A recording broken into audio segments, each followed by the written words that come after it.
মুসলমান হযরত আবু আইয়ুব আনসারী বলে, বেটিরা তুমি তো মদিনার সবথেকে সুন্দরী নারী, সুন্দরী শিক্ষিতা নারী। তুমি তো শিক্ষিতা নারী, অতীব সুন্দরী, তোমাকে মদিনার হুর বলা হয়। ও বেটি, সে তো দেখতে ভালো না, কালো কিচ্ছি। বলো বেটি তুমি কেন বিবাহ করবা? বললো গো আব্বাজান, আল্লাহর হাবিব যখন চিঠি পাঠিয়ে দিয়েছে, এর থেকে আর ভালো ছেলে হতে পারে না। হযরতে আবু আইয়ুব চলে গেলেন, সাদকে ডেকে আনলেন। বলে, সাদ গো, তুমি কিছু মনে করো না, আমি তোমার সঙ্গে বেয়াদবি করেছি, কিছু মনে করবা না। আমি তোমাকে চিঠিখানা নিয়ে ঘুরিয়ে দিয়েছি, নবীর সঙ্গে দেখা করতে চেয়েছিলাম, কিন্তু এটা আমার মনের কথা না, এটা আমি আমার কন্যাকে আমি পরীক্ষা করতে চেয়েছিলাম। সুবহানাল্লাহ। আমাদের দেশের এখন মেয়েরা তো রোমান্টিক ছেলে দেখতে চায়, রোনাল্ডো ছেলে, মেসি। মেয়ের সামনে বিড়ি সিগারেটে মারবে টান, আর চুলের কাটিং দিবে মেসি, রোনাল্ডো নাগাল্যান্ডের কুকুরের মতন কাট দিব, এই দিকে মেয়েরা পাগল। নাকে বুঝেন আপনারা? বলুন, কথা কন না কেন? আপনারা জানেন হযরত সারা আলাইহিস সালাম, হযরত সারা আলাইহিস সালাম, তিনি তো একজন বাদশার মেয়ে, কোটিপতির মেয়ে, সুন্দরী রমণী। এত সুন্দর, এত সুন্দর আল্লাহ হযরত সারাকে তৈরি করেছিল। সারার বিবাহর প্রস্তাব গেল, বাদশাহ 40 দিন আগে ঢোল পিটে দিল, পতাকা উড়িয়ে দিল। বলে, আমার মেয়ে যাকে পছন্দ করবে, আমি সেই ছেলের সঙ্গে আমার মেয়ের বিবাহ দিব। 40 দিন ধরে পুরুষ আসে, বিভিন্ন রকমের স্টাইল করে, কেউ কোট, কেউ বুট, কেউ স্যুট, কেউ চুল রেখে, কেউ চুলের কাটিং করে, বিভিন্ন রকমের আইটেম করে এসেছে। বাদশার মেয়েকে বিয়ে করতে হবে, বাই চান্স যদি বাদশার মেয়ে পছন্দ করে যায়, আমার জীবনটা গড়ে যাবে। হাজার হাজার পুরুষ লাইন দিয়ে দাঁড়িয়ে থাকে, প্রতিদিনের তরে কাউকে পছন্দ নয়, কাউকে পছন্দ করে না। ইব্রাহিম আলাইহিস সালামকে আল্লাহ বলেন, ইব্রাহিম তুমি বিবাহ করবা? বলে, আল্লাহ গো, আমাকে কে বিবাহ করবে? আমার তো জায়গা না, আমি তো পাগলের মতো ঘুরে বেড়াই। আল্লাহ বললেন, ইব্রাহিম রে, তুমি বিবাহ করবা কি করবা না বলো? বলে, আল্লাহ আমি বিবাহ করব। 39 দিন হয়ে গেছে ছেলে দেখা, 40 দিনের মাথায় হযরত ইব্রাহিম আলাইহিস সালাম আপনার একটা জুব্বা পড়েছে, ছেঁড়া জুব্বা, দেখতে জুব্বা ভালো না, একখানা লাঠি, মুখে দাড়ি, মাথায় লম্বা লম্বা চুল। হযরত ইব্রাহিম আলাইহিস সালাম তিনি শেষ প্রান্তে লাইনের একদিকে দাঁড়িয়ে আছে, সবাই তাকে হেয়ানত করে, এ মুরব্বি, এ মুরব্বি, এ দাড়িওয়ালা, এ পাঞ্জাবিওয়ালা, এ মুরব্বি, তুমি বাদশার মেয়েকে বিয়ে করতে এসেছো, তোমার শখ কত? আমাদের এত সুন্দর সুন্দর ছেলে, তাই পছন্দ হয়েছে না, তোকে বিয়ে করবে বাদশার মেয়ে? পাগল কোথাকার, হট এখান থেকে, পালা এখান থেকে। আল্লাহু আকবার। কিন্তু 40 দিন যাবত আমার আল্লাহ, আল্লাহ সব পারে না, পারে না, কথা কন না কেন? আল্লাহ সব পারে কি পারে না? হযরত সারা আলাইহিস সালামকে আল্লাহ 40 দিন ধরে স্বপ্নে দেখায়, বলে, ও সারা, তোমার সঙ্গে এমন একজন পুরুষের বিবাহ হবে, সে পুরুষটা হলেন আখিসি, সে পুরুষটা হলেন আল্লাহর নবী, সে নবীর নাম হলো হযরত ইব্রাহিম খলিলুল্লাহ।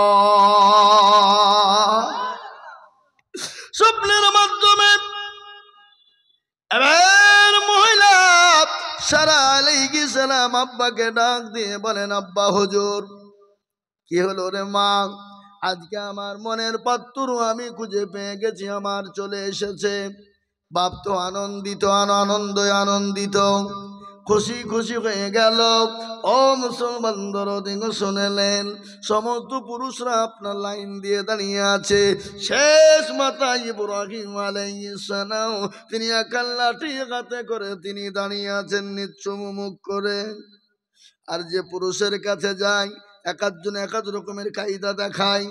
কে দেখছে জামা শর্ট করছে, কে দেখছে কোট শর্ট করছে, কে দেখছে বুট ঝাড়ছে, কে দেখছে চুলে ফেকাম দিচ্ছে। ও মনে হচ্ছে আমার হয়ে যাবে, ও মনে হচ্ছে আমার হয়ে যাবে। এক এক করতে করতে করতে শেষ যখন পৌঁছে গেল, হযরত ইব্রাহিম আলাইহিস সালামের আগের যিনি ছিলেন, তিনি বলছেন নিশ্চয় আমার হয়ে গেল। খুব আনন্দ।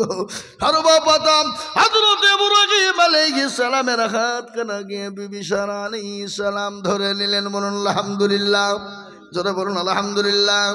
আজকে আমরা মুখে দাড়ি তুলে বলে বিয়ে হবে না, মেয়েরা পছন্দ করবে না, অনেকে বলে কিনা, ওই কথা কন না কেন, হ্যাঁ বিয়ে হবে না। আমরা মৌলবি হয়ে গেছি, দাঁড়িয়ে হয়ে গেছে, কি আমাদেরকে হাজারো ফোন করে বিয়ে করার লাগি। এই কথা বলছেন না কেন? হ্যাঁ দাঁড়িয়ে রাখলে বিয়ে হবে না? হ্যাঁ কত বিয়ে নেবেন আপনি, লাইন লেগে দেবে ভালো ভালো মেয়ে। নবীর সুন্নতের এত দাম, এত দাম, এই নবীর সুন্নতের এত দাম। একজন এসে বলছে হুজুর আমার বিবি খুব পরোজগার, দিনদার, ইমানদার, কলমাওয়ালা, 5 ওয়াক্ত নামাজ, তাহাজ্জুদ, যাই হারাম খোর, তো তোর মুখে দাঁড়িয়ে কই? বলে বউ বলেছে যদি তুমি দাঁড়িয়ে রাখো তো তোমার ভাত খাবো না। তাহলে বলে নর বউ নামাজ পড়ে? কথা কান তো মিছে কথা কেনা, হ্যাঁ পাকাও মিছে কথা। যদি বউ যদি 5 ওয়াক্ত নামাজ পড়ে, তাহাজ্জুদ ওয়ালা হয়, গুজারনেওয়ালা হয়, তাহলে স্বামীকে বলবে আগে তুমি দাঁড়িয়ে রাখবে না, তোমার ভাত খাবো না। বলবে না? বলবে না? কথা কন না কেন? হ্যাঁ আজকে আমাদের দেশের অনেক যুবকরা হেনমনতায় ভোগে। দাঁড়িয়ে রাখলে হয়তো বিয়ে হবে না, নামাজ পড়লে হয়তো নামাজ বিয়ে হবে না, বলবে চাচা, বলবে মোল্লা, বলবে দাদু। আমাদেরকে রাস্তায় যেতে যেতে অনেকজন চাচা বলে না। সেদিন কৃষ্ণ আমি নদীয়ায় 24 পরগনায় জালসায় যাচ্ছি, ট্রেনে বসা, আমাকে বলছে চাচা ওদিকে সরেন, আমরা বসবো। বলে হ্যাঁ ভাতিজা বসো, তোমার মা ভালো আছে। এটা কি বললেন আপনি? বলে কেন তুমি আমাকে চাচা বললে কেন? হ্যাঁ চাচা বললে কেন? আমি চাচা? আমার দাঁড়িয়ে দিকে চাচা মনে হয়েছে? তোমার থেকে বয়স কম আমার। ক বছর তোমার? বলো বলো বলো। তুমি যে আমার আই, তাহলে তোমার থেকে আমার 2 বছর কম, তাহলে তুমি তোমার চাচা হইলাম কি করি আমি? হ্যাঁ যেমনি তোমার উত্তর তেমনি আমি তোমাকে উত্তর দিয়েছি, দাও উত্তর দাও। হ্যাঁ চুপ, আর মুখ খুলছে না। ও জীবনও কোন দাঁড়িয়ে এলাকা চাচা বলবে? ও চাচা বললে তোর মা সবারই মা হবে, এই স্বামী বউ হবে নাকি? বুঝছেন? কথা কন না কেন? হ্যাঁ মুসলমান দরদি আল্লাহ বিবি সারা আলাইহিস সালাম হযরত ইব্রাহিম আলাইহিস সালামের হাত কানা চেপে ধরলেন, রাজদরবারে নিয়ে গেলেন। সবাই বলছে হাই রে হাই, কি হইল? কি হইল? কুতাকার বুড়ু, দাড়িওয়ালা, পাঞ্জাবিওয়ালা, হ্যাঁ লাঠি হাতে করিয়া, চোখে পছন্দ হলো এত সুন্দর মেয়ে, আমরা তো ভালো হইল না? এত সুন্দর সাজ করিয়েছি, এত সুন্দর সেন ব্যবহার করেছি, আমাদেরকে পছন্দ হলো না। ওই দাড়িওয়ালা কি পছন্দ হয়ে গেল। এটা কার কুদরত? জোরে বলুন কার কুদরত? আল্লাহ সব পারে না, পারে না। আমি একটা কথা আপনাদেরকে বলি, বলুন তো আল্লাহ আমাদেরকে ভালোবাসেন না বাসেন না? কথা কন। আমি আপনাদেরকে একটা কথা বলে দিই, আপনাদের এলাকার লোক শিরিক করে কি করে না? শিরিক করে। শিরিক কাকে বলে? আর 10 বছর বিয়ে হয়েছে, বাচ্চা হয়নি, তালতলা বেলতলা গাছতলা মেহেদিতলা খড়খড়ে ললডাঙ্গা পেয়ারডাঙ্গা অমুকতলা তমুকতলায় গিয়ে বলে মেরে খাজা গে তুমি এক লড়কা বানা দো। আল্লাহ বলছে তোকেও ফাটাবো, খাজাকেও ফাটাবো। কথা কন, কথা কন। সন্তানদের মালিককে আল্লাহ কোরআনে বললেন আমি কাউকে বেটা দিই তো বিটি দিই না, কাউকে বিটি দিই তো বেটা দিই না, কাউকে বেটাও দিই বিটিও দিই, আবার কাউকে কিছুই দিই না। ইন্নাল্লাহা আলা কুল্লি শাইইন কদির। আল্লাহ সর্বশক্তিমান। আমি আপনাদেরকে বলবো বাবা, বিবি সারা আলাইহিস সালামের সঙ্গে বিবাহ হয়ে গেল হযরত ইব্রাহিম আলা নবী আলাইহিস সালামের। বড় লম্বা কাহিনী, ওদিকে যাব না। হযরত সাদ কে নিয়ে যাওয়া বলে সাদ গো চলো, আমার মেয়ে তোমাকে পছন্দ করেছে। সাদ মুচকি হেসে আলহামদুলিল্লাহ বলে দিল। সাদকে বলল, সাদ তুমি বিবাহ জন্য তুমি তৈরি হয়ে যাও। বলে, আমায় তৈরি কি হব? আমি তো পেটে পাতে উল চড়াই, আমার তো কোনো জিনিস দেবার নাই, আমি কি দিয়ে আমি কি করব? বলে, তোমার যা যা প্রয়োজন কিনাও। শ্বশুর বসে সমস্ত জিনিস দিয়ে দিলেন।